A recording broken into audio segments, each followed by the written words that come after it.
Hello, this is Uncle Jim, and today I'm going to make some defensive 380 since I don't have any good stuff for myself for the little tiny pocket pistol. And so I want to make it the best consistent I can. So I'm using all the same brand brass, and I'm going to prep the brass. And since I didn't clean the primer pockets when I tumbled these, I'm going to use the primer pocket uniformer, and that's going to clean it up anyway. And then since its head space is off the case mouth, I'm just going to give it a little quick sketch on the inner and outer chamfering fittings. And then after that, I'm going to take the flash hole deburring tool and just give it a quick zip. Now people put these on here, but you don't want to get too aggressive. Just take that burr off, just a quick zip. All right, and then I'll make it as consistent as I can. After that, I'm going to use a flat point for penetration, and I'm going to do hollow points, and I made enough to test those, and then I'll carry the rest, just for now until I find some good factory hollow points or whatever. I'm not going too soft on the hollow points because they won't penetrate. So I'm using a little bit harder alloy hollow points, and it's winter time, lots of clothing, things like that. So my little backup pistol will have some kind of decent ammo, and they're size 3.565. So it should be very reliable. I've been shooting this stuff through my gun with mixed brass and everything, and it's working awesome. No hiccups whatsoever.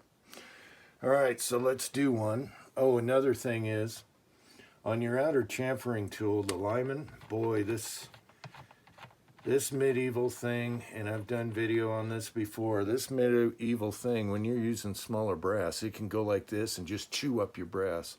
So we have the Uncle Jim tube that slips on and off, and it helps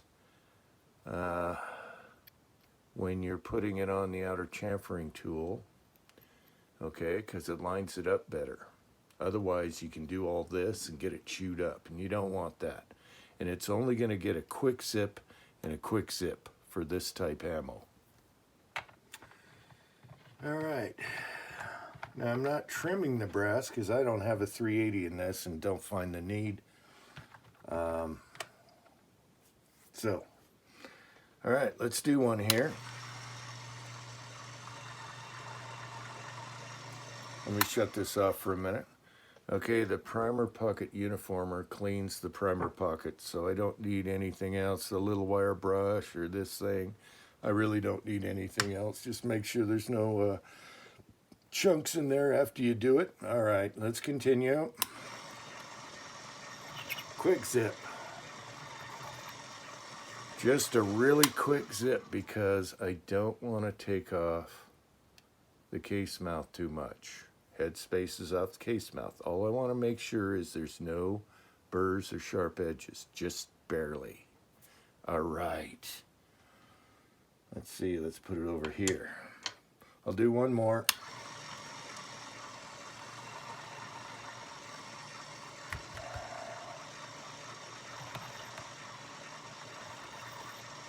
And that's it.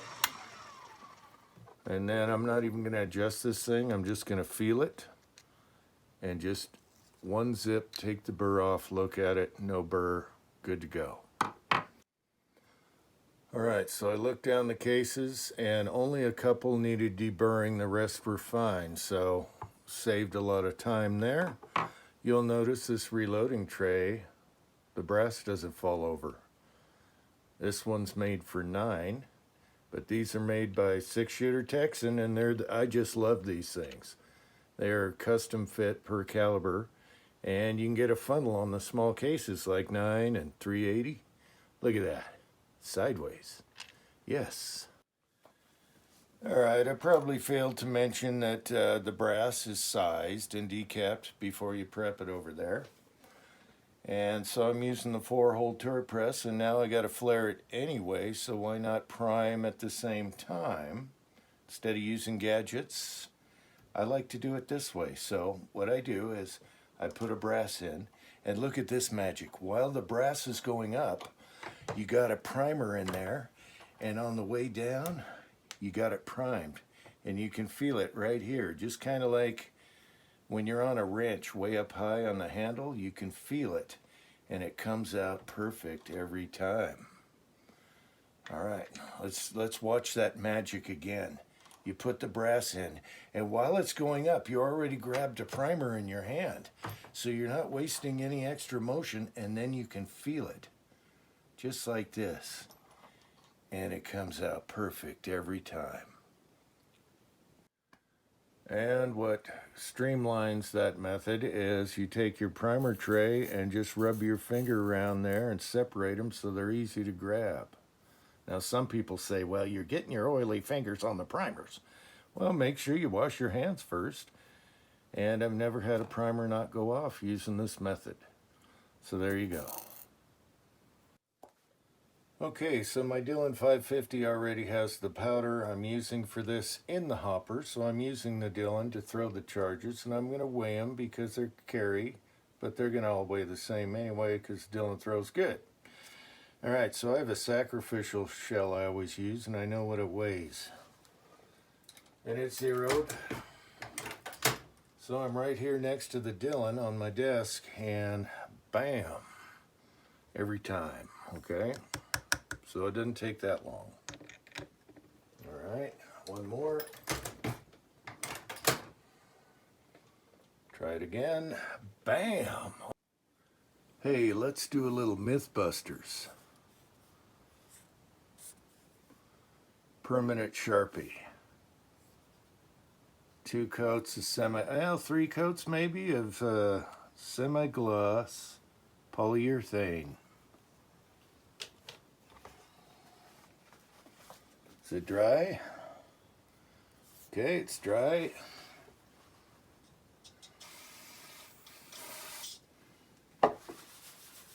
Oops. Uh-oh. Uh-oh. Oh, wait. Oh, snap. All right. Myth busted. Hello, Ghostbusters. Yes, of course they're serious.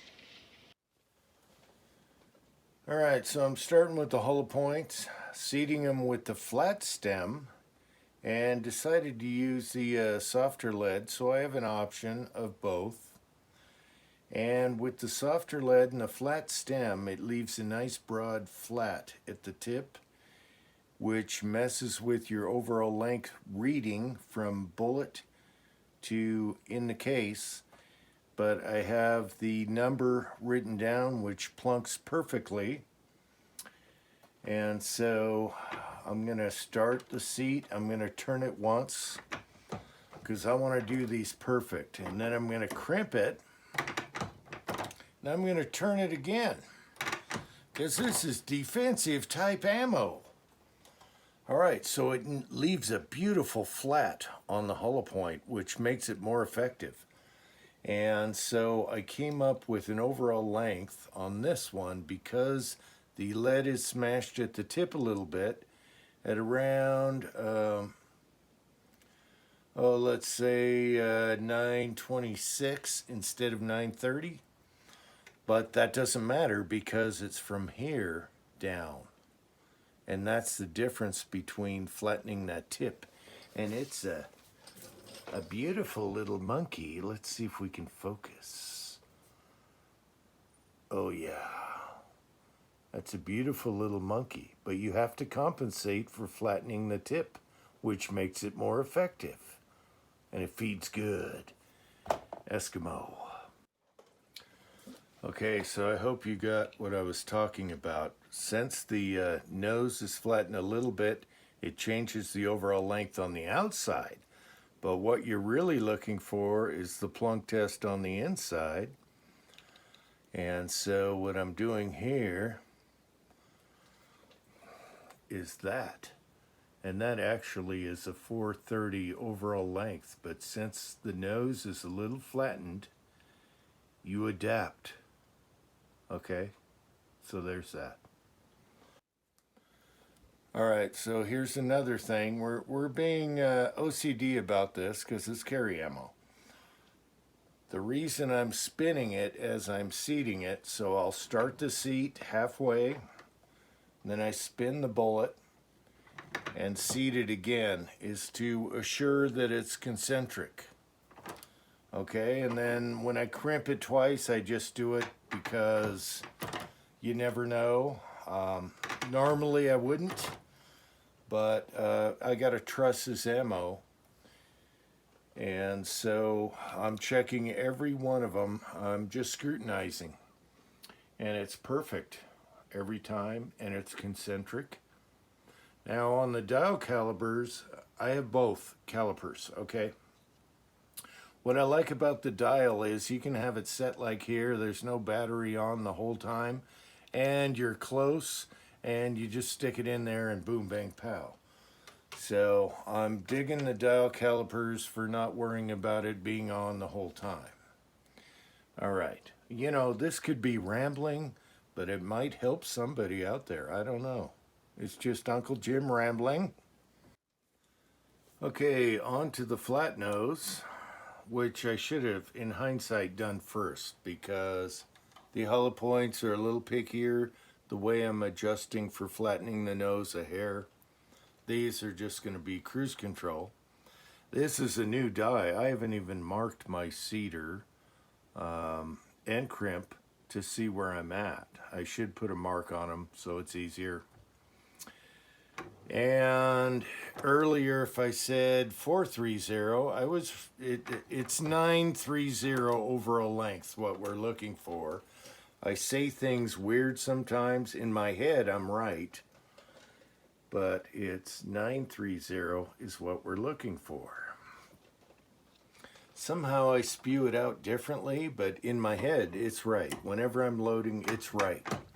So I'm going to turn this, crimp it twice, you know, turning anyway, just to make sure. So there we go, 930 overall length with the flat point Lee. That's what I want. And amazingly, everything down here so far has been tits on overall length. Tits on, and that's what I'm looking for. I have one marked with an X the first time I seated this one, and it's 927, but I made extras, and the one marked with the X gets shot for practice ammo to see how it works. All right. Okay, so I think this will get me going for defensive ammo until I find a good box of hollow points somewhere. It's always good to have survival ammo of your own. I know that my state doesn't care what you use as long as you get the job done on the perp. So they really don't care. So I adjusted for the hollow points here, and they are nuts on. So I went 925 on these. Look at that. Look at that. They are nuts on. Let me do another one. They are dead nuts. And that's just from being careful and turning the bullet and making sure your seating is right.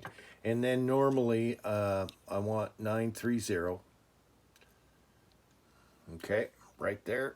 Bam. Let's do another one. They're all perfect. Okay.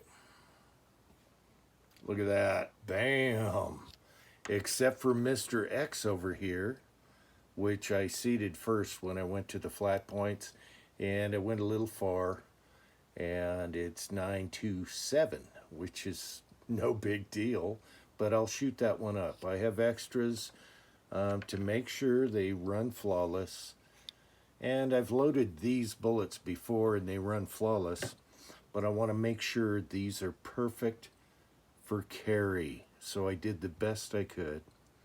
I hope you found this interesting. I plunk test every one and go through everything on them. It takes a hair longer than just your plinking ammo, but I got to depend on these. So I got my penetrators, and I got my soft hollow points, and I might do a jug with this to show you what happens. I should do one with these also to see how many jugs it goes through, but they do. And I hope you found something interesting. It's kind of like a little carried away, but there you go. All right, and I gotta try these cranky bullets now. Anyway, thanks for watching. Until next time.